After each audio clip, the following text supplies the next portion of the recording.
Jornalista experiente, apresentador de programas esportivos na TV, conhecido no Brasil inteiro. Agora, como senador, ele também continua autêntico em suas colocações, sem medo de falar a verdade, doa quem doer. Exatamente por isso, ele é o nosso convidado de hoje, do nosso programa 7 Minutos com a Verdade. Com vocês, o senador Jorge Cajuru.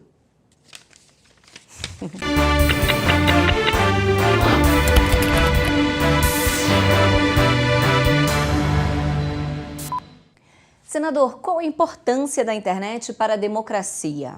Bom, primeiro, Camila, o meu respeito ao trabalho do Jornal da Cidade Online, que eu acompanho, e o privilégio de estar aqui neste quadro 7 Minutos com a Verdade. Se bem que o número não é legal, né? 7 é número de mentira.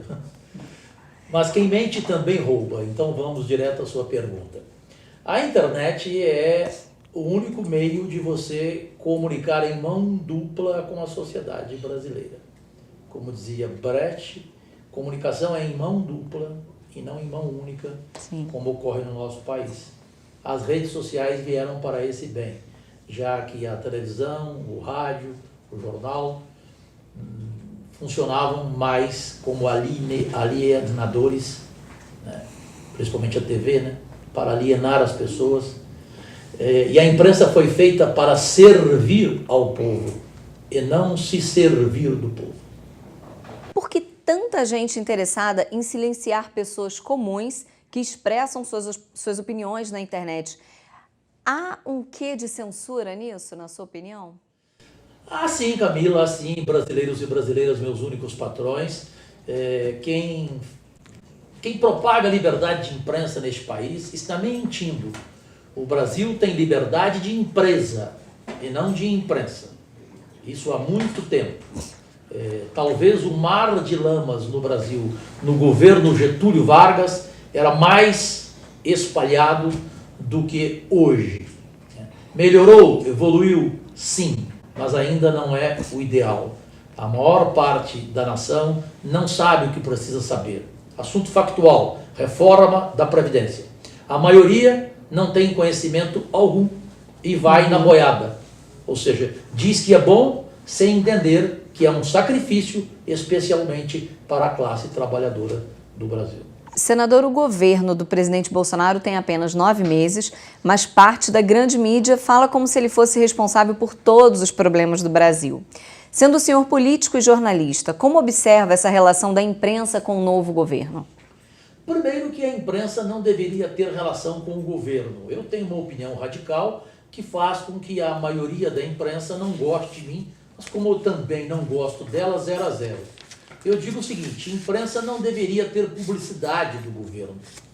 O governo não é sorvete, prefeitura não é cerveja.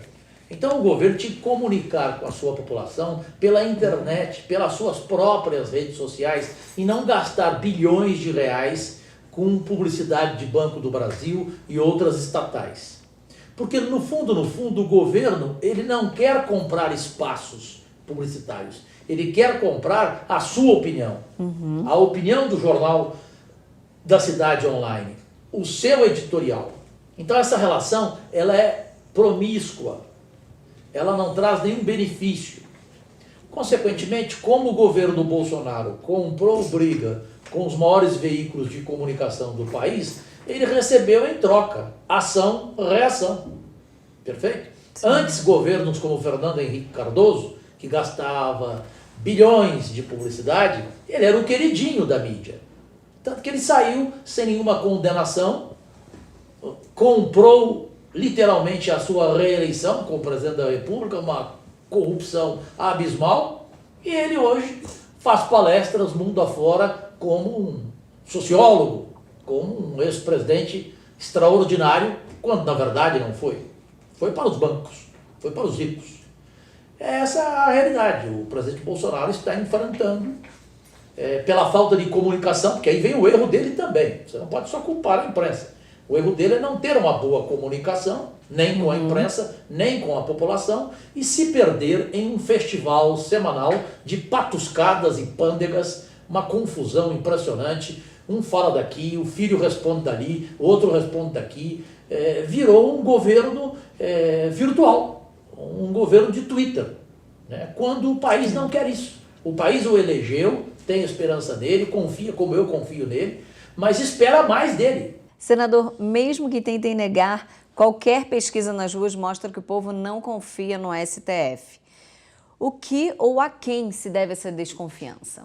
Bom, primeiro, toda pesquisa dá unanimidade do nojo que a nação brasileira tem dessa instituição chamada Supremo Tribunal Federal. Tanto que a maioria dos ministros não pode sair de casa, não pode jantar num restaurante com seus filhos, com seus netos, que ficarão envergonhados do que vão ouvir de várias pessoas que perderam a paciência, e com razão, né? Desse Supremo, em sua maioria, corrupto ao extremo.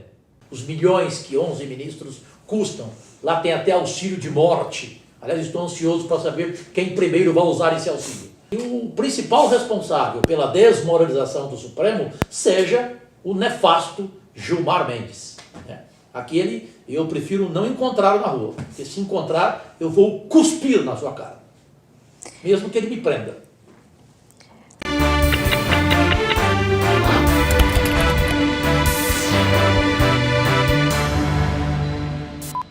Senador, enquanto alguns parlamentares entregam seus mandatos, se dizendo ameaçados e saem pelo mundo difamando o Brasil, o senhor, que já foi ameaçado, não só fica no Brasil e ainda bate de frente com poderosos como o próprio Gilmar Mendes. De onde vem essa coragem? Camila, não é coragem. Eu, desde menino, sou assim, fui expulso de escola no primário por não concordar com a diretora que puxava a orelha, arrancava sangue. Então eu sempre fui do combate, eu sempre fui da luta. Eu prefiro a lágrima da derrota do que a vergonha de não ter lutado. Agora não saio por aí propagando eu fui ameaçado, até porque quem fala que foi ameaçado é mentiroso. Eu nunca fui ameaçado, daí eu tenho medo. Porque o problema é quando você não é ameaçado. Ninguém é ameaçado, até porque o cara que for ameaçado, ele vai gravar, ele vai dizer a voz da pessoa.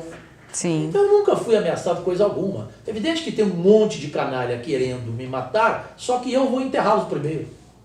Com certeza. Senador, o que o motivou a entrar na política? Porque foram eles que me tiraram daquilo que eu mais amava da minha vida, a televisão brasileira, da qual, com carreira nacional há 40 anos, eu fiz parte, fiz história, graças a Deus, aqui na questão de modéstia, aqui é questão de verdade. Sim. Eu trabalhei com todos e com todas, os maiores profissionais da televisão, fui a maior audiência onde trabalhei, graças ao público que confiava na maneira de comunicar em mão dupla com o telespectador, de entrar em feridas que ninguém entrava em programas políticos, jornalísticos, talk show e especialmente os esportivos, né? Nas feridas que eu falo, tipo CBF, Confederação Brasileira de Futebol, corrupção dos clubes, das federações, em tudo isso. E felizmente isso fez bem, me deixou prazer, mas depois veio o desencanto. Por quê? Porque, Camila, toda hora vinha o dono da televisão dizer: Cajuru, não fale isso porque eu recebi uma ameaça do presidente da República, eles vão cortar a publicidade do Banco do Brasil, da Caixa Econômica Federal. Especialmente o Silvio Santos, que foi o patrão mais honesto que eu tive nos 40 anos todas as emissoras, eu trabalhei em todas elas, né? Até em canais fechados eu trabalhei em todos.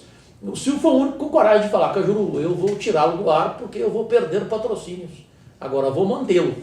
Então, pelo menos ele não me demitiu, seguiu o contrato e me mandou para o interior de São Paulo, segundo o maior estado do Brasil, o interior de São Paulo. Lá eu tinha um programa onde ele falava assim: despacha, desabafa.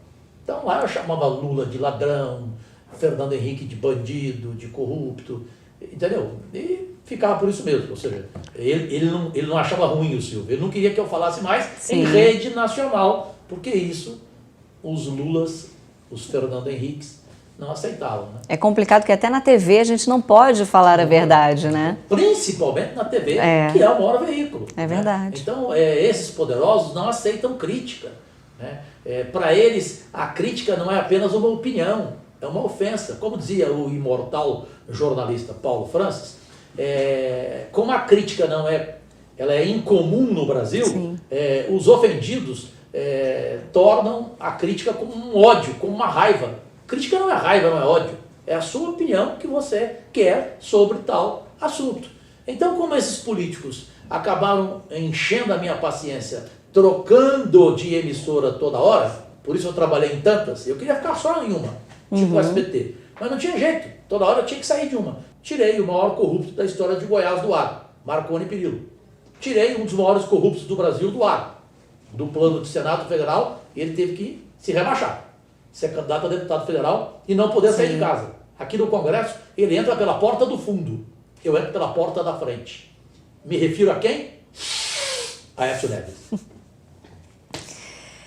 Senador, o que traz mais prejuízo para a sociedade? Uma caneta na mão de um corrupto ou uma arma legalizada na cintura de um cidadão treinado?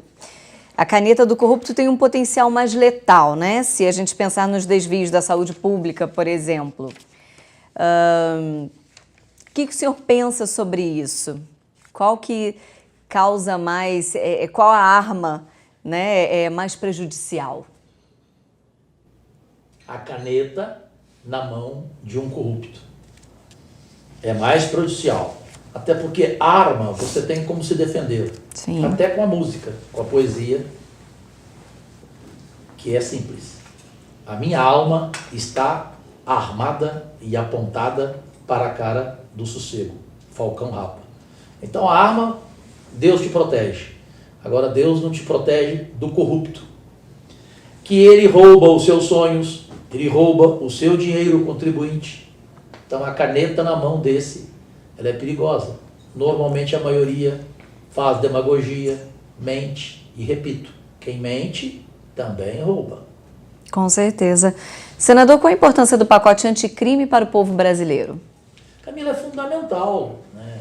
Você ver aqui no Congresso a tristeza que a gente a cada dia tem de ver colegas contra o combate à corrupção, contra a Operação Lava Jato. Um ponto é você criticar erros da operação. Outro ponto é você não reconhecer as virtudes que foram maiores da Operação Lava Jato, que fez um Brasil que nunca imaginava ver corruptos poderosos literalmente na cadeia, como quem rouba um shampoo. Exemplo, Sérgio Cabral, no Rio de Janeiro. Tomara, aliás, que você mofa e morra na cadeia. Porque você é bandido mesmo, né? E quantos outros que estão na cadeia? E hoje há uma briga, com o apoio de muita gente canalha do Supremo, para quê? Para que solte toda essa gente. E o Brasil volte a prender apenas quem? Quem roubar um sabonete em um supermercado.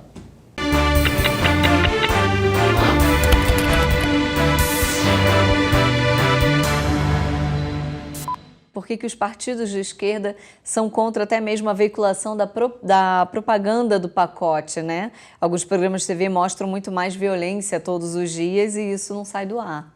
E é por isso que a esquerda, hoje é ruim até você mostrar a mão esquerda. Se eu pudesse cortar um braço, eu cortaria o da esquerda. Ficaria só com a direita. Não que eu seja direita.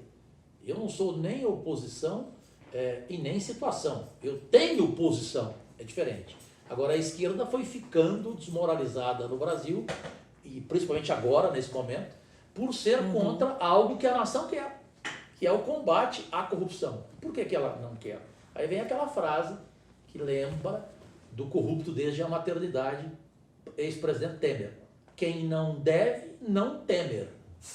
Só que a maioria temer. Exatamente.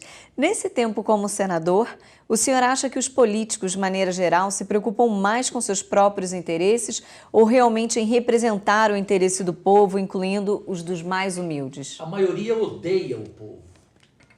E nem medo tem, até porque o povo só vai às ruas. Esse é o grande erro. O povo deveria vir aqui, nas galerias, nos gabinetes, em multidões. Não adianta multidão na rua. Porque enquanto a multidão está na rua, o político está na bela mansão dele. Ou no apartamento de moradia dele, que você paga, de 500 metros quadrados. E evidentemente eu recuso. Aliás, eu sou o único a recusar os 21 privilégios. Pode entrar no portal de transparência do Senado Federal e ver lá. Senador Jorge Cajuru. Meu custo é zero. Que eu acho um absurdo, um desrespeito ao dinheiro público. Então dizer que político pensa no povo, a maioria não pensa. Claro que existe uma minoria do bem aqui, especialmente nessa legislatura, Porém, a maioria, ela não aceita cortar na própria carne o que ela custa na máquina pública brasileira. Quando eu aqui entrei com um projeto de lei, eu quase fui esfaqueado, tipo Bolsonaro. Talvez a faca em mim pegaria. Sou diabético, o Bolsonaro não é diabético. E eu morreria na hora. Mas quase fui esfaqueado por alguns. Vários, não só alguns. Meu projeto era propor que a gente passasse a gastar 50% só do que gasta em trilhões a máquina pública brasileira, com milhares de políticos, assessores e tanto mais. Mordomias, privilégios, avião, jatinho, enfim, tudo. Moradia, auxílio alimentação. Como é que pode você ter direito a auxílio alimentação? Cortar na própria carne mesmo, Cortar na própria carne era o nome do meu projeto. E cortar pela metade o número de vereadores, de deputados estaduais, de deputados senadores, senador de 3, apenas 2, correto? Ninguém, assim, uma minoria, de 81, sabe quantos concordaram com esse meu projeto? Quantos? Eu nunca disse isso, até porque ninguém perguntou também. O jornalista é difícil saber, aquele que pergunta bem. 6. Nossa. 6, falaram para a Ju, vamos em frente. Vamos em frente para onde? De 81, 6? Então, a partir do momento que a classe política não aceita cortar na sua própria carne, o que seria melhor do que uma reforma da Previdência. Sim. Perfeito? Não do que a reforma tributária, porque essa para mim é prioritária, a tributária. Agora, seria muito melhor que a reforma da Previdência, porque essa reforma da Previdência para mim é péssima. E é até mais fácil, né? Muito mais fácil. De executar. E 50%, Camila, aproveitando nesse mês, dia do professor, 50% ainda é um custo quase que abismal. Entendeu? Porque um senador, o que ele tem direito por mês, dá quase, o custo dele, quase 150 mil reais. Então, se você baixar para 75, é muito. Quanto ganha um professor? Quanto ganha um médico? Uma médica que está acabando de fazer plantão 24 horas por dia, 48 horas por dia. Então, o salário de um senador, se cortar pela metade, ele seria líquido de R$ 12.441. Não está bom, não? Com certeza. Tem senador que veio falar, eu não vou dizer o nome dele porque eu não quero desagradar.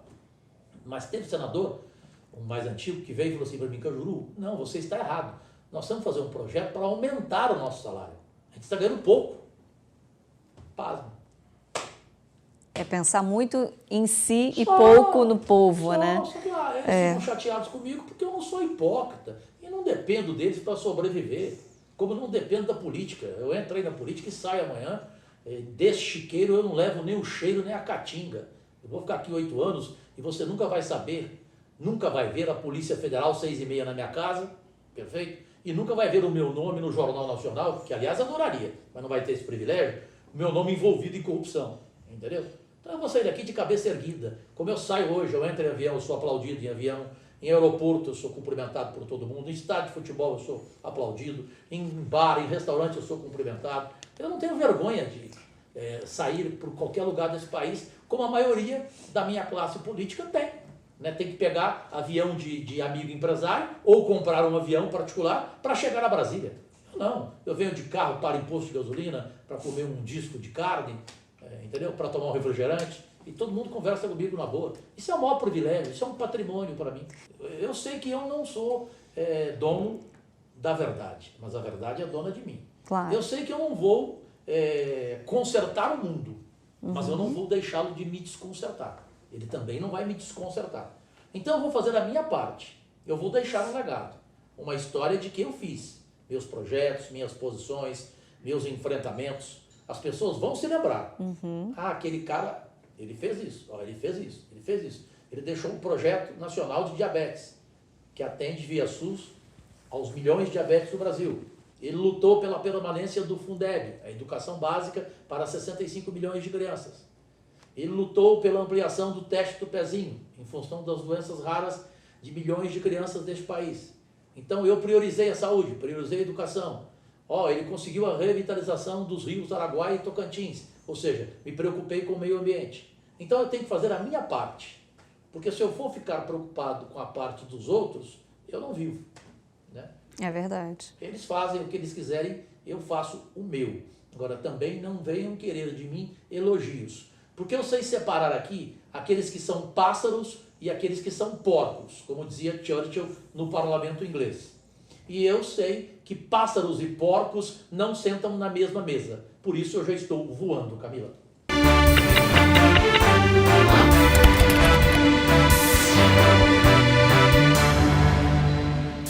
Tem político mais preocupado em fazer oposição por oposição só para derrubar o governo? Sim, claro. É o quanto pior, melhor. Ele sobe na tribuna todo dia só para bater no Bolsonaro, só para ver o Bolsonaro. Cá entre nós, Camila, tem muito político aqui que torce para o Bolsonaro morrer, que está chateado com aquela faca, não matou o Bolsonaro, aquela facada. Entendeu? Então você vê o que é o comportamento daquele que se diz ser humano.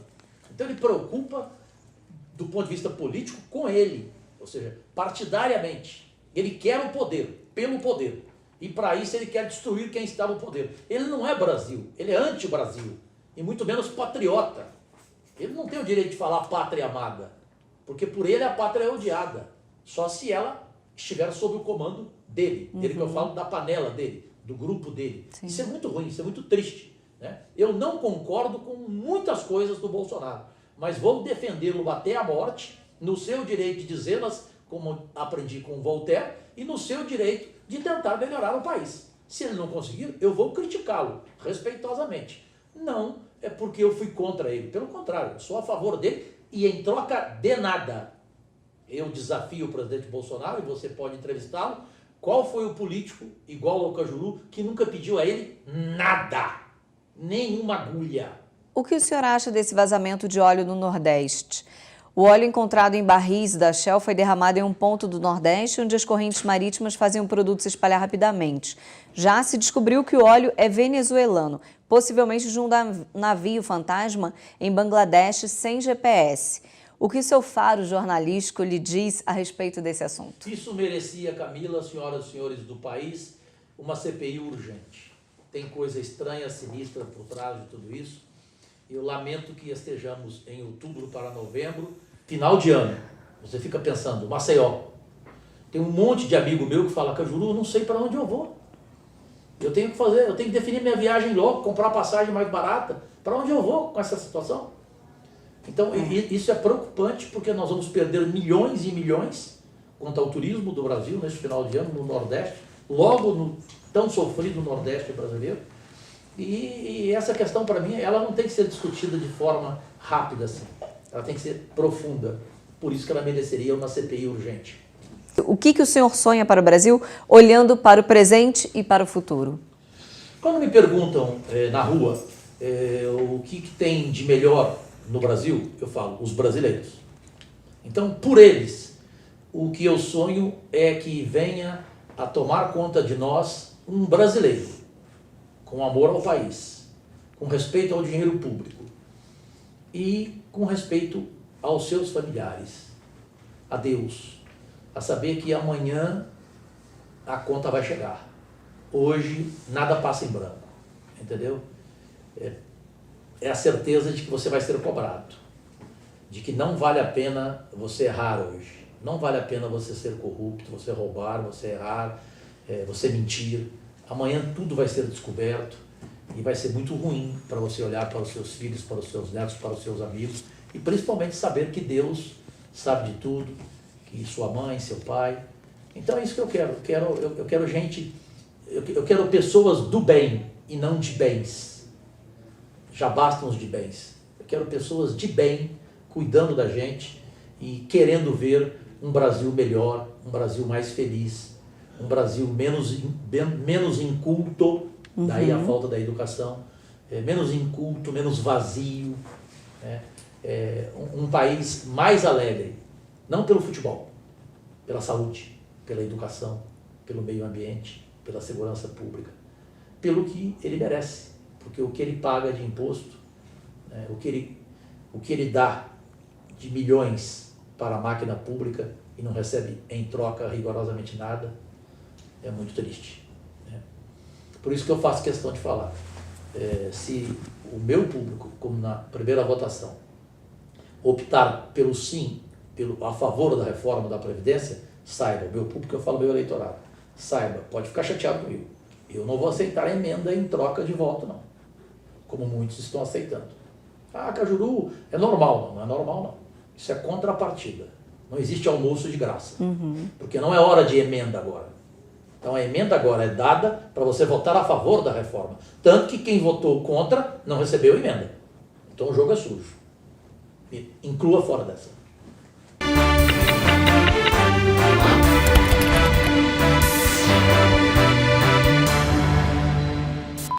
Muito obrigado, senador, pela sua participação hoje no nosso programa. Esse foi mais um 7 Minutos com a Verdade, onde entrevistamos o senador Jorge Cajuru. Continue acompanhando a gente na TV Jornal da Cidade Online. Até a próxima. Procurei ser objetivo. Com certeza. Parabéns ao Jornal da Cidade Online e pelos 7 Minutos de verdade. Tomara que haja mais veículo de comunicação que dê espaço a quem aqui nesse Congresso Nacional tem o que dizer e tem como provar o que diz. Eu não babo e eu não sou ignorante, embora a ignorância seja a maior multinacional do mundo.